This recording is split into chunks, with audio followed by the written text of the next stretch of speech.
और अब बात अतीक का खूनी किला शाइस्ता का सुराग मिला।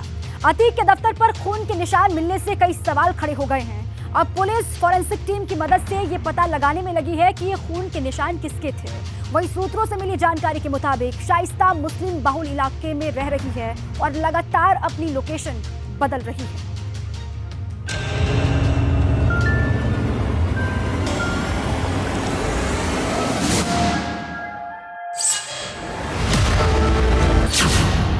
अतीक का खूनी किला शाइस्ता का सुराग मिला। गुड्डू मुस्लिम की तलाश, गिरफ्तारी के बाद खुलेंगे राज।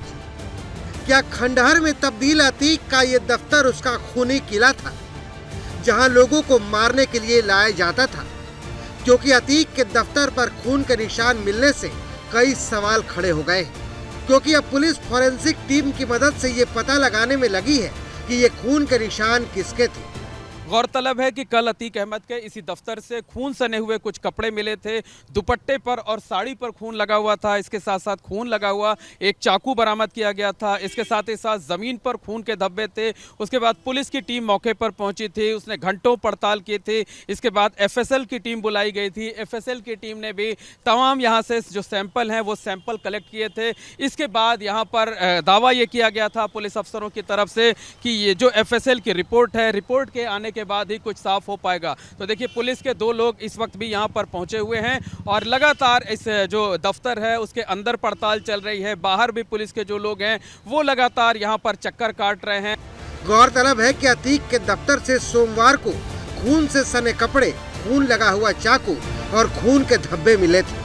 अब पुलिस इस खूनी किले की पूरी थ्योरी को सुलझाने में लगी है, क्योंकि इसी दफ्तर से पुलिस ने 72 लाख रुपए नगद और बड़ी संख्या में असलहे बरामद किए थे। और बात बागियों ने बढ़ाई परेशानी, चुनाव से पहले खतरे की निशानी, क्योंकि सपा और भाजपा दोनों इस वक्त बागियों से बेहद परेशान दिखाई दे रहे हैं। सपा की मुश्किल शफीकुर रहमान बर्क ने बढ़ा रखी है, तो भाजपा की मुश्किल मंत्री नंद गोपाल नंदी ने बढ़ा रखी है। अब सवाल यह है कि चुनाव से पहले सपा और भाजपा अंदरूनी बगावत को खत्म कर पाएंगे।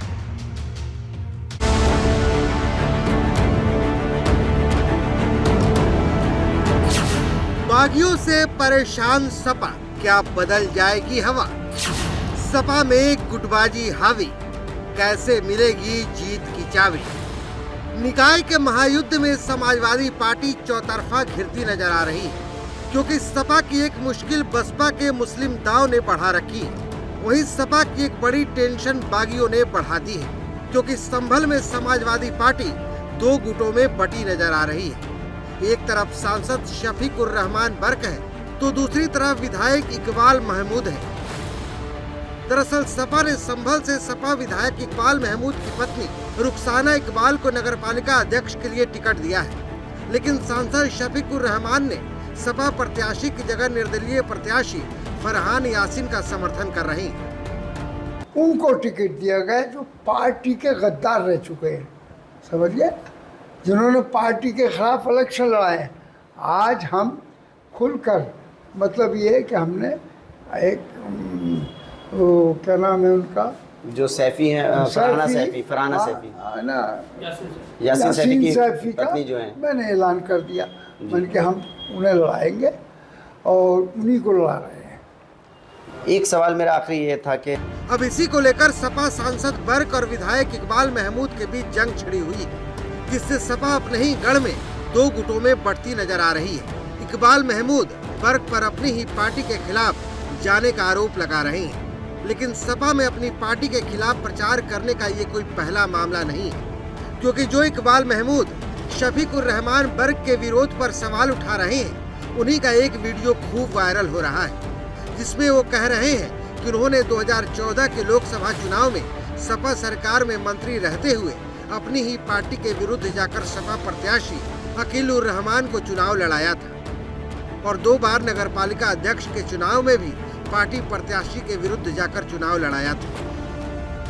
अगर मैंने संभल में चेयरमैन बनवाया, अपनी पार्टी का विरोध करके बनवाया, जिसको भी बनवाया, मगर पिछले आपने देख लें तो छोड़ के भाग गए। 2 दिन, 1 दिन भी नहीं रुका, एक तो 1 दिन भी नहीं रुका। सही बात है। एक ने 1 सवा साल लगा दिया। अब सवाल बड़ा है कि सपा की ये बगावत किसका खेल खराब करेगी, क्योंकि एक तरफ बर्क सपा की रणनीति पर सवाल उठा रहे हैं, वहीं बसपा के मुस्लिम दाव को निकाय चुनाव में सफल होने की बात कह रहे हैं, जो बसपा ने सपा के खिलाफ चला है। मायावती ने जिस तरह से 11 टिकट, बड़ी बात होती है, समाजवादी पार्टी कहीं ना कहीं पीछे रही है इस मामले में, मुस्लिमों को टिकट देने में। बीजेपी वही बहुजन समाज पार्टी को बीजेपी तो है नहीं ना, मुसलमानों ने उनका पहले बहुत साथ दिया जी, मैं भी उनकी पार्टी का रह चुका हूँ। तो वो उधर उनका झुकाव तो हो सकता है, लेकिन बागियों से जितनी परेशान सपा है उतनी भाजपा भी नजर आ रही है, क्योंकि कैबिनेट मंत्री नंद गोपाल नंदी को रईस चंद्र शुक्ला का भाजपा में आना इतना नागवार गुजरा है कि उन्होंने भाजपा पर प्राइवेट कंपनी की तरह काम करने का आरोप लगा दिया है। जबकि रईस चंद्र शुक्ला को भाजपा में डिप्टी सीएम केशव प्रसाद मौर्य ही लेकर आए। वहीं भाजपा में दूसरी बड़ी बगावत कानपुर में होती नजर आ रही है, क्योंकि कानपुर से भाजपा सांसद सत्यदेव पचौरी अपनी बेटी को टिकट नहीं देने से नाराज है। कहा जा रहा है कि उनकी ये नाराजगी कानपुर की महापौर सीट पर प्रमिला पांडे का खेल खराब कर सकती है। हालांकि प्रमिला पांडे का दावा है कि उन्हें सत्यदेव पचौरी का आशीर्वाद मिल गया है। नाराजगी की कोई बात नहीं है, लेकिन सत्यदेव पचौरी की तरफ से कोई बयान नहीं आया है। क्या बातचीत हुई तो बता दीजिए गुप्ता जी। वो कोई बात नहीं, हमारा आशीर्वाद लेने आए थे, हमको आशीर्वाद मिला। तमाम जगहों पर बीजेपी के भी बागी उम्मीदवार हैं, तो वहीं समाजवादी पार्टी के भी तमाम बागी उम्मीदवार मैदान में ताल ठोक रहे हैं। कांग्रेस के भी तमाम ऐसे बागी उम्मीदवार हैं। अब बीजेपी कह रही है कि हम सभी को मना लेंगे, सब हमारी पार्टी के कार्यकर्ता हैं, जिन्हें टिकट नहीं मिला उनका समायोजन होगा। समाजवादी पार्टी भी कह रही है कि कई बार जब टिकट एक होता है और मांगने वाले उम्मीदवार कई होते हैं तो इस तरह की चीज़ें आती हैं, लेकिन कोई भी पार्टी से नाराज नहीं रहेगा। लेकिन चुनाव से पहले कौन इन बागियों को मनाने में कितना कामयाब होगा, ये नतीजे उसके ऊपर भी बहुत निर्भर करेंगे। अब सवाल बड़ा है कि क्या चुनाव से पहले सपा और भाजपा अंदरूनी बगावत को खत्म कर पाएंगी या फिर बागियों के बनाए चक्रव्यूह में फंस जाएंगी। Bureau report, ABP Ganga. और आज विश्लेषण में सबसे पहले बात, माफिया की गर्मी शांत, विपक्ष के लिए नो चांस।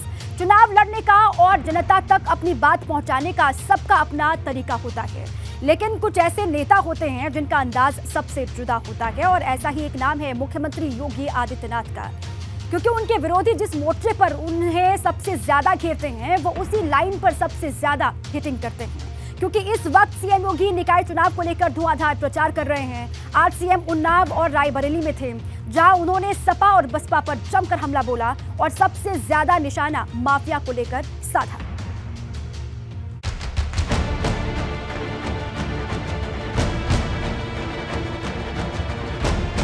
माफिया की गर्मी शांत, विपक्ष के लिए नो चांस।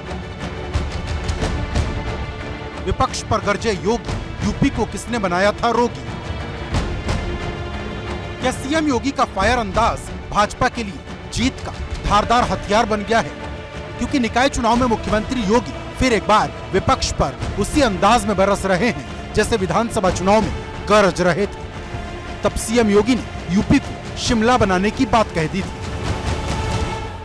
एक गर्मी जो अभी किराना में और मुजफ्फरनगर में कुछ जगह दिखाई दे रही है ना, ये सब शांत हो जाएगी इसके बाद। क्योंकि गर्मी कैसे शांत होगी, ये तो मैं मई और जून में भी इसको बहुत शिमला बना देता हूं। और अब सीएम योगी माफिया की गर्मी शांत करने की बात कर रहे हैं, क्योंकि सीएम योगी निकाय चुनाव में प्रचार के लिए जहां भी जा रहे माफिया पर हुए एक्शन को अपनी सबसे बड़ी उपलब्धि बता रहे हैं। एक अपराधी, एक माफिया तंग करके चलता था,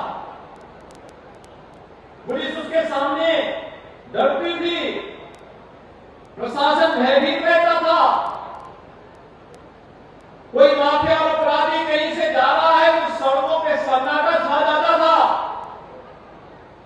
आज आपने देखा होगा, हमने धर्म चक्र को ऐसा घुमाया है कि आज एक गरीब, एक व्यापारी, एक नौजवान, एक बेटी गौरव के साथ सिर उठा करके चलती है, लेकिन एक अपराधी और माफिया गले में तख्ती लटका करके जान की भीख मांगता हुआ दिखाई देता है। ये है परिवर्तन। दरअसल सीएम योगी जनता की नब्ज को अच्छे से समझ रहे। उन्हें मालूम है कि कब क्या बोलना है और कैसे बोलना है, क्योंकि उमेश पाल हत्याकांड के बाद जब अखिलेश यादव से लेकर समूचा विपक्ष सरकार पर हमलावर था, तब सदन के भीतर सीएम योगी ने कहा था कि जो भी उमेश पाल की हत्या के पीछे है उसे मिट्टी में मिला दिया जाएगा। इस माफिया को मिट्टी में मिला देंगे, सरकार के जरिए। जिसके बाद अतीक के बेटे असद, ड्राइवर अरबाज मोहम्मद उस्मान को एनकाउंटर में ढेर किया गया।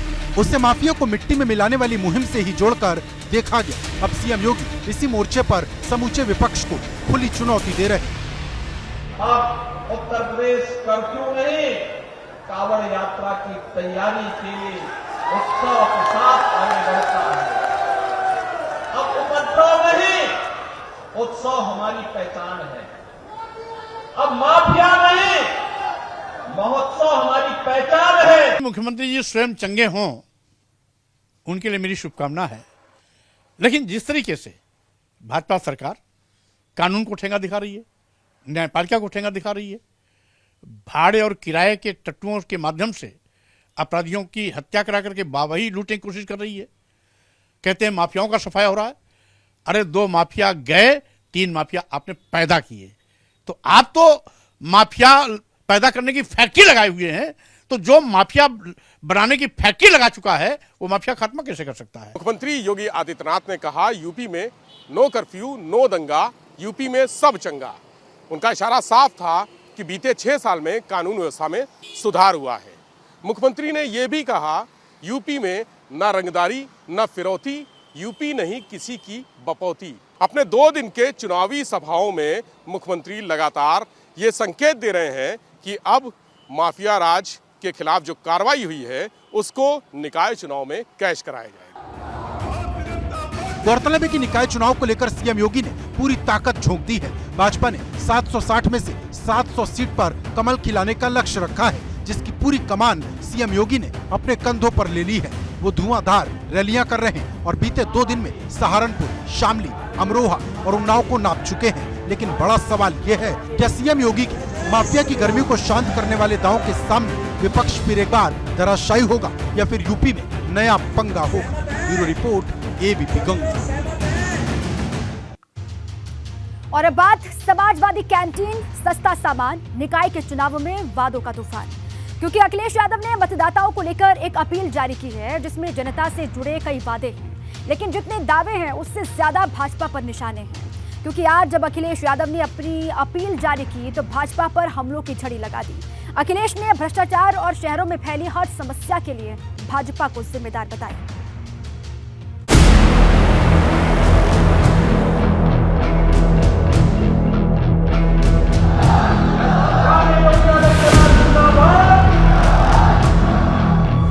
भाजपा के संकल्प पत्र से पहले अखिलेश की अपील जारी। शहर की जो समस्याएं हैं, खासकर जितनी भी समस्याएं हैं, सब भारतीय जनता पार्टी की देन है। समाजवादी कैंटीन, सस्ता सामान, निकाय में चुनावी वादों का तूफान।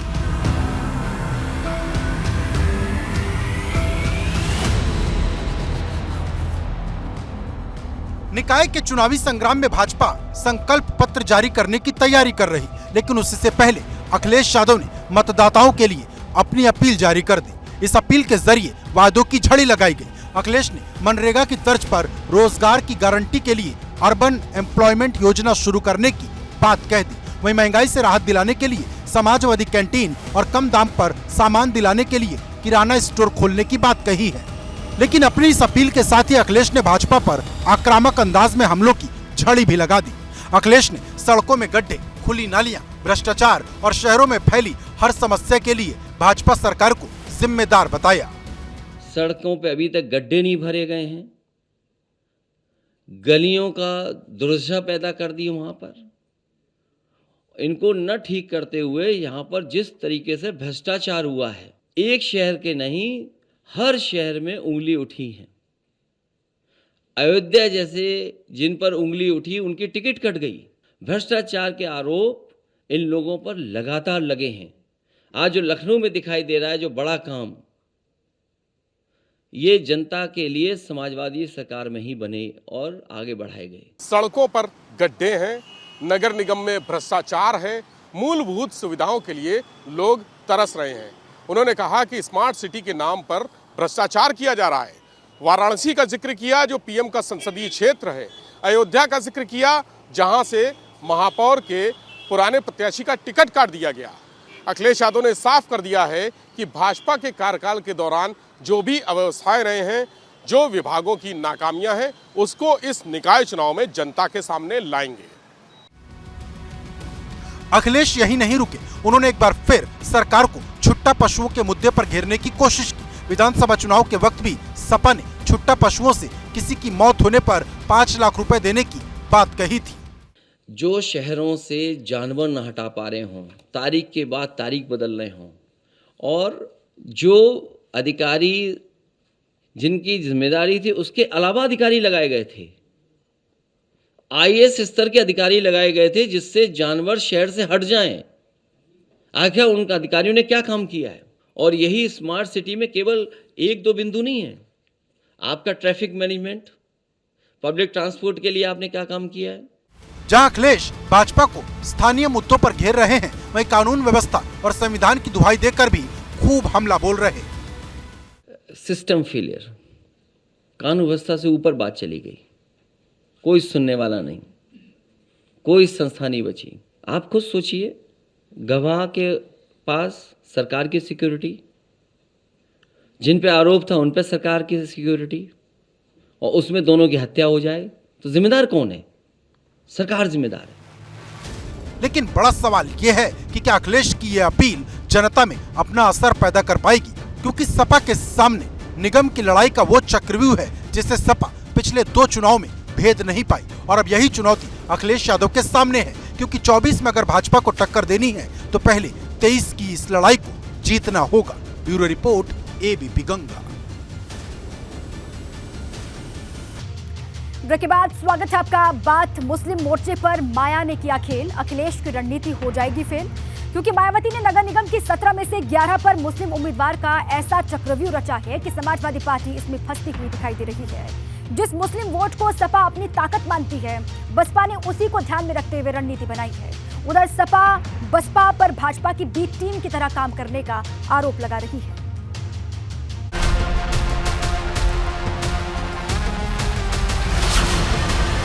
मायावती ने किया खेल, क्या अखिलेश की रणनीति हो जाएगी फेल?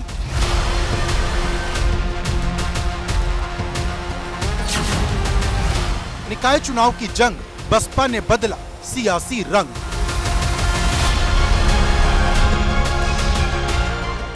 चुनाव निकाय का है, लेकिन चर्चा सबसे ज्यादा मायावती की रणनीति की हो रही, क्योंकि बसपा ने 17 में से 11 मुस्लिम उम्मीदवारों को मैदान में उतारकर नगर निगम के चुनाव में सपा का खेल खराब करने की पूरी कोशिश कर दी है। क्योंकि निकाय की इस जंग में बसपा हारे या जीते, लेकिन सपा का नुकसान तय माना जा रहा, क्योंकि मुस्लिम वोट बटा तो इसका सबसे बड़ा डेंट साइकिल पर ही लगेगा। यही वजह है कि सपा ने बसपा को भाजपा की बी टीम बताते हुए फिर एक बार मोर्चा खोल दिया। देखिए, बहुजन समाज पार्टी भारतीय जनता पार्टी की बी टीम बन गई है। भारतीय जनता पार्टी को जिताने के लिए बीएसपी काम कर रही है, क्योंकि आय से अधिक संपत्ति में वो फंस रही हैं। इसलिए वो भारतीय जनता पार्टी का सहयोग करने का काम कर रही हैं। लेकिन जनता बहुत जागरूक है। आप देखिएगा कि मायावती के जो चुनाव लड़ रहे हैं, कहीं कोई जीत करके नहीं आएगा। तिकड़म कभी कभी कामयाब होता है, इसलिए तिकड़म कभी कोई फार्मूले का आधार नहीं बन सकता। तो लगता है कि बसपा कामयाब हो पाएगी इस गठजोड़ को बनाने में, जिस तरीके से निकाय चुनाव में उसने 11 मुस्लिम उम्मीदवार उतारे हैं। सब जानते हैं कि बहुजन समाज पार्टी किसके हाथ में खेल रही है, इसलिए बहुजन समाज पार्टी का कोई जादू चलने वाला नहीं। बसपा ने अपनी रणनीति इस बार बदली, आप बसपा में भी रहे, उसको भी अच्छी तरह समझते हैं। 17 में 11 मुस्लिम मेयर कैंडिडेट उतार दिए। अब हमसे इस सवाल का जवाब पाना थोड़ा सा, क्या मुस्लिम वोट बैंक पे नजर है? कांग्रेस को नुकसान नहीं होगा इससे? एक ही जगह नजर रहती है, वो सब लोग जानते हैं, आप भी जानते हैं, हम उससे न कहलवाई ठीक रहेगा। देखिए, आज की डेट में कांग्रेस पार्टी ने निष्पक्ष होकर के लोगों को उम्मीदवारी दी है। बसपा की बदली हुई रणनीति का हिस्सा माना जा रहा है, जिसके जरिए कहा जा रहा है कि बसपा 2024 के लोकसभा चुनाव से पहले मुस्लिम वोट बैंक को अपने पाले में लाने की कोशिश कर रही है। तो वहीं समाजवादी पार्टी हो, कांग्रेस हो, वो अब बहुजन समाज पार्टी पर आरोप लगा रहे हैं। बसपा भाजपा के लिए बैटिंग कर रही है या अपने लिए दलित मुस्लिम वोट की सेटिंग कर रही, ये बात तो निकाय चुनाव के बाद ही साफ होगी। लेकिन सपा और बसपा के बीच छिड़ी मुस्लिम मोर्चेबंदी में भाजपा फायदा ढूंढ रही है। निश्चित रूप से हमारा जो संकल्प है, भाजपा का जो स्वरूप है, सर्वव्यापी और सर्वस्पर्शी और सबका साथ, सबका विकास और सबका विश्वास, उस फार्मूले पे हम लोग आगे बढ़ रहे हैं। हमने सभी लोगों को, समाज के सब वर्गों को चुनाव में प्रतिभाग करने का अवसर दिया है और मुझे विश्वास है कि हमारे सब लोग चुनाव जीत कर आएंगे और अपने हमारा जो एजेंडा है उसके आधार पर नगरीय क्षेत्रों के विकास के लिए काम करेंगे। ये मायावती ने 17 में 11 मुस्लिम उम्मीदवार उतार दिए मेयर पद पर। तुष्टीकरण की राजनीति, ये जितनी विपक्षी पार्टियां हैं सब तुष्टीकरण की राजनीति। मायावती ने 17 में 11 मुस्लिम मेयर उम्मीदवार उतार दिए। अब ये उनका विषय है, पार्टी का विषय है। उनको लगता है कि वो मजबूती से चुनाव लड़ सकते हैं, तो उन्होंने चुनाव में जो पार्टी, उनकी पार्टी का एक निर्णय है, उन्होंने अपना चुनाव लड़ाया है। और वो देखिए, बहुजन समाज पार्टी का कोई अस्तित्व उत्तर प्रदेश की राजनीति में नहीं रह गया है। धार्मिक तौर से लोगों का पॉलिटिकल एक्सप्लॉइटेशन है, ये एक्सपोज हो चुका है। राजनीतिक सियासी तौर से जो लोगों समाज का जो है वो शोषण है, वो पूरी तरह से आज एक्सपोज हो चुका है। लोगों को बराबर की हिस्सेदारी और भागीदारी जो है वो आज प्राथमिकता है। जहां बसपा ने 17 में से 11 मुस्लिम उम्मीदवार पर दांव चला, वहीं अखिलेश यादव ने 4 मुस्लिमों को मेयर का टिकट दिया। सपा ने फिरोजाबाद से मशरूर फातिमा, सहारनपुर से नूर हसन मलिक, अलीगढ़ से जमीरुल्लाह खान और मुरादाबाद से सैयद रईसुद्दीन को मेयर का उम्मीदवार बनाया है। लेकिन बसपा के 11 मुस्लिमों को टिकट देने के पीछे सपा की बदली हुई रणनीति को बड़ी वजह माना जा रहा, क्योंकि सपा ने कोलकाता अधिवेशन के बाद अपने मुस्लिम और यादव समीकरण को मजबूत करने के लिए दलित वोटर्स को जोड़ने की रणनीति बनाई थी, जिसके बाद बसपा मुस्लिम मोर्चे पर आक्रामक हो गई। बसपा ने पहले बड़े मुस्लिम चेहरों को पार्टी में शामिल कराया और अब 11 मुस्लिम उम्मीदवारों को टिकट देकर अपनी चाल चल दी है। अब सपा बसपा की इस चाल में फंसेगी या बच निकल जाएगी, इसका फैसला उस वोटर को करना है जिसके लिए ये पूरा युद्ध छिड़ा है। Bureau report, ABP Ganga.